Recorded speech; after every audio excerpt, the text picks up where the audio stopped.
धर्मदास जी बुद्धिमान थे और परमात्मा के ज्ञान से बहुत कुछ परिचित भी थे, नियमों से परिचित थे, ज्ञान से तो नहीं परिचित थे। तो उसने कहा देखो मैं आपको क्रिया बता नहीं सकता, मैं बताता हूं कि मैं कौन कौन सी क्रियाएं करता हूं। एकादशी का व्रत रखते हैं हम, और रामकृष्ण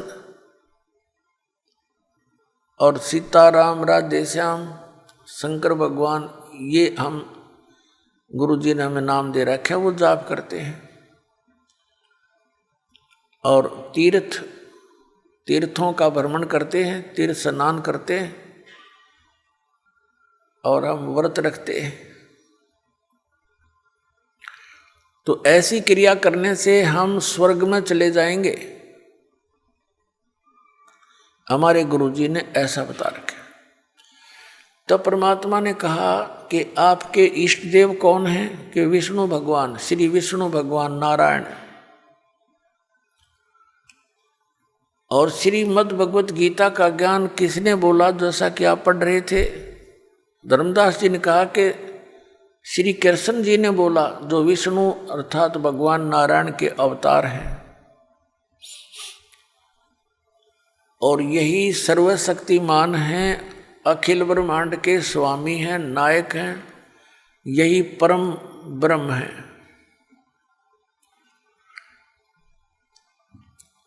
तो परमात्मा ने कहा कि आप अभी गीता पाठ कर रहे थे। गीता के अंदर मैंने और भी कई संतों से सुना है, 18वें अध्याय के 62वें श्लोक में गीता ज्ञानदाता स्वयं कह रहा है कि अर्जुन तू सर्वभाव से उस परमेश्वर की शरण में जा, जिसकी कृपा से तू परम शांति को और सनातन परम धाम को प्राप्त होगा। तो वो परमात्मा तो गीता ज्ञानदाता से अन्य हुआ धर्मदास जी। अब धर्मदास जी को जैसा भी पाठ पढ़ा रखा था इन नकली गुरुओं, धर्म गुरुओं ने, तो वो कहता नहीं जी, नहीं जी, कृष्ण जी अपने बारे में कह रहे हैं, अपने बारे में कह रहे हैं।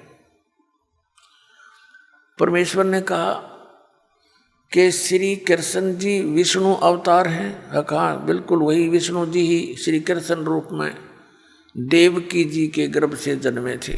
ठीक। और गीता जी का ज्ञान श्री कृष्ण ने दिया। कहा जी। और श्री कृष्ण जी का जन्म होता है, जैसे विष्णु जी का जन्म मृत्यु होता है कि नहीं? वो कहने लगे नहीं, ये तो अजरो अमर है, सर्वेश्वर महेश्वर है। तो शाश्वत स्थान किसे कहते हैं? धर्मदास जी ने कहा कि शाश्वत का अर्थ है जिसका एंड कभी ना हो, सदा रहने वाला। और आप श्री विष्णु जी को अमर बताते हो। गीता जी का ज्ञान भी श्री विष्णु जी अर्थात श्री कृष्ण जी ने दिया बताते हो। बिल्कुल सत्य है, धर्मदास जी बोले। तो परमात्मा ने कहा गीता अध्याय नंबर 4 के श्लोक नंबर 5 और 9 में, गीता अध्याय नंबर 2 के श्लोक 12 में, गीता अध्याय नंबर 10 के श्लोक 2 में आपका गीता ज्ञानदाता कहता अर्जुन तेरे और मेरे बहुत जन्म हो चुके, तू नहीं जानता, मैं जानता हूं। तो ये अविनाशी कैसे हुआ महात्मा जी? अपने आत्माओं जैसा आपने बताया था कि ये पता भी लग जाता है कि सचमुच हम गलत दिशा पकड़े हुए, लेकिन ये पिछला रंग और अहम अभिमान ये काल की मरोड़ी है, या जल्दी सी ठीक ना होती। पर परमात्मा के पास ऐसी हथौड़ी है, इसने इसी ठीक कर देंगे या कदे नहीं गड़बड़ होगी फिर। तो इस प्रकार परमात्मा ने ऐसे तरीके से उसे प्रसन्न किया, वो सुन्न हो गया। तो परमात्मा ने कहा कि आप तो अजर अमर बताते हो, इनकी तो जन्म मृत्यु होती है। अभी आपने 7वें अध्याय के 29वें श्लोक में पढ़ा कि जो व्यक्ति जरा और मरण से छूटने के लिए प्रयत्न करता है वह उस तत्परम से और सारे अध्यात्म से और सब कर्मों से पूर्ण परिचित होता है। अर्जुन ने पूछा 8वें अध्याय के प्रथम मंत्र में कि वो किम तत्परम, कि जिस तत्परम यानी उस परमात्मा की को जानकर प्राणी केवल यहाँ से जन्म और मृत्यु के रोग से छूटने का ही प्रयत्न करता है, वो किम तत्परम, वो तत्परम कौन है फिर? गीता ज्ञानदाता 8वें अध्याय के 3रे श्लोक में कहता वो परम अक्षर ब्रह्म है। तो ये गीता ज्ञानदाता से तो अन्य हुआ। अब धर्मदास जी बिल्कुल जैसे सांप सूंघ जाया करे ना, ऐसी स्थिति में आ गया, सुन्न हो गया कति। तो गीता ज्ञानदाता से कोई अन्य भगवान है जिसको जानने के बाद फिर संसार की किसी वस्तु की चाह नहीं रहती। फिर परमात्मा ने बताया कि आपने अभी 8वां अध्याय पढ़ा, 8वें अध्याय के 5 और 7 श्लोक में गीता ज्ञानदाता अर्जुन को कह रहा है कि तू मेरी भक्ति कर, मुझे प्राप्त होगा। गीता जी अध्याय नंबर 8 के श्लोक नंबर 8, 9, 10 में तुरंत कहा है कि उस परम अक्षर ब्रह्म की भक्ति करेगा तो उसको प्राप्त होगा। श्रीमद् भगवद गीता अध्याय नंबर 8 के श्लोक नंबर 13 में गीता ज्ञानदाता कहता है मेरा तो एक ओम अक्षर है, ओम इति एकाक्षरम ब्रह्म व्यवहारन मामनुस्मरण ये प्रियाति तजन देहम सयाति परमाम गतिम। मुझ ब्रह्म का केवल एक ओम मंत्र है, नथिंग एल्स, इसके अतिरिक्त कोई नहीं। और जो अंतिम श्वास तक इसका सेवन करता हुआ शरीर त्याग कर जाता है वो उस परम गति को प्राप्त होता है। ओम से मिलने वाली जो परम गति है उसको प्राप्त होता है। परमात्मा ने कहा ओम से मिलने वाली परम गति कौन सी है? ब्रह्मलोक। गीता अध्याय नंबर 8 के श्लोक नंबर 16 में कहा कि ब्रह्मलोक पर्यंत भी ये सभी पुनरावृत्ति के अंदर हैं, वहां गए हुए प्राणी भी जन्म मृत्यु माते हैं। तो ये बात उस गीता अध्याय नंबर 18 के श्लोक नंबर 62 के विषय में खरी नहीं उतरती कि आप कह रहे हो गीता ज्ञानदाता श्री कृष्ण, लेकिन श्री कृष्ण नहीं है ये। श्री कृष्ण जी के अंदर वो काल बोल रहा है, फिर भी वो बुद्धि आपकी वहाँ नहीं जा सकती। इसलिए ये मानकर चलो कि आप श्री कृष्ण बोल रहे हैं। तो वो स्थिति कैसे प्राप्त हो सकती है?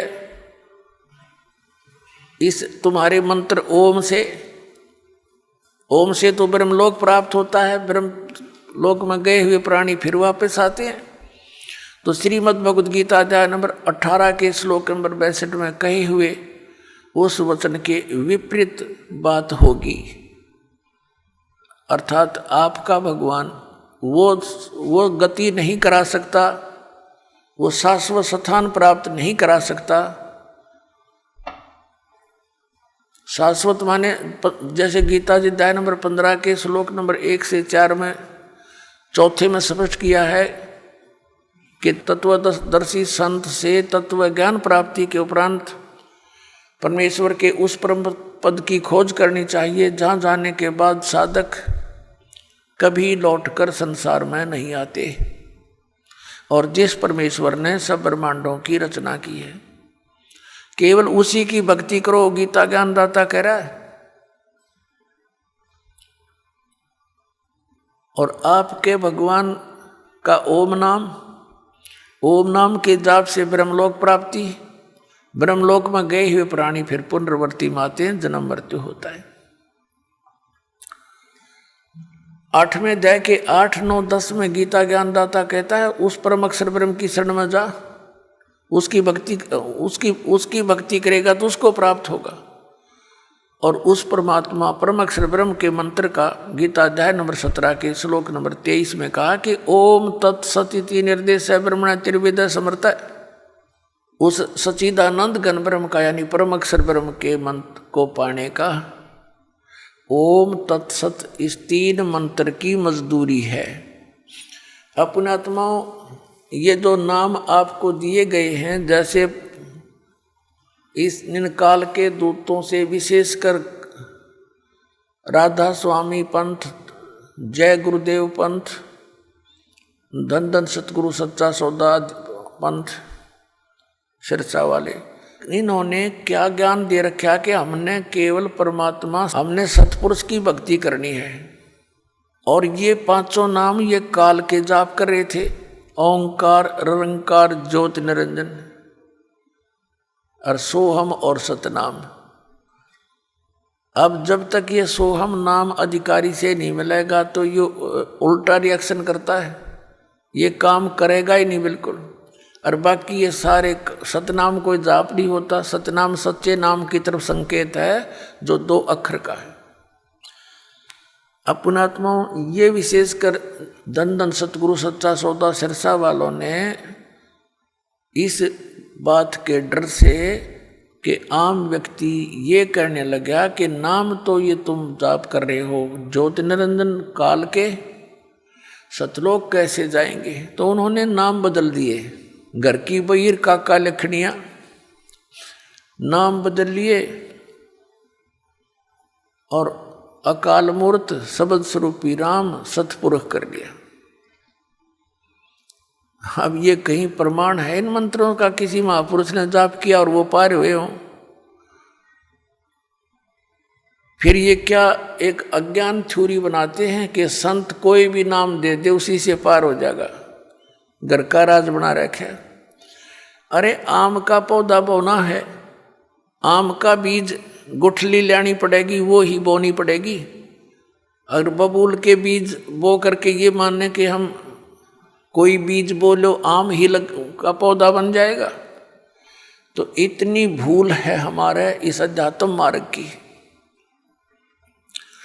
अब ये दास जहाँ पर आपको लाना चाहता था कि जैसे गीता अध्याय नंबर 17 के श्लोक नंबर 23 में कहा है, ओम तत्सत इति निर्देश है ब्रह्मणे, ब्रह्मणे माने सच्चिदानंद घन ब्रह्म यानी परम अक्षर ब्रह्म। उस परम अक्षर ब्रह्म की प्राप्ति के 3 मंत्र के सिमरन का जाप है और इसके सिमरन की विधि भी त्रिविध है, 3 प्रकार, 3 विधि 3 प्रकार की है। जिनको तीनों मंत्र प्राप्त हैं उन पुण्यात्माओं को ज्ञान है कि ये तीनों मंत्रों की न्यारी न्यारी भक्ति विधि है।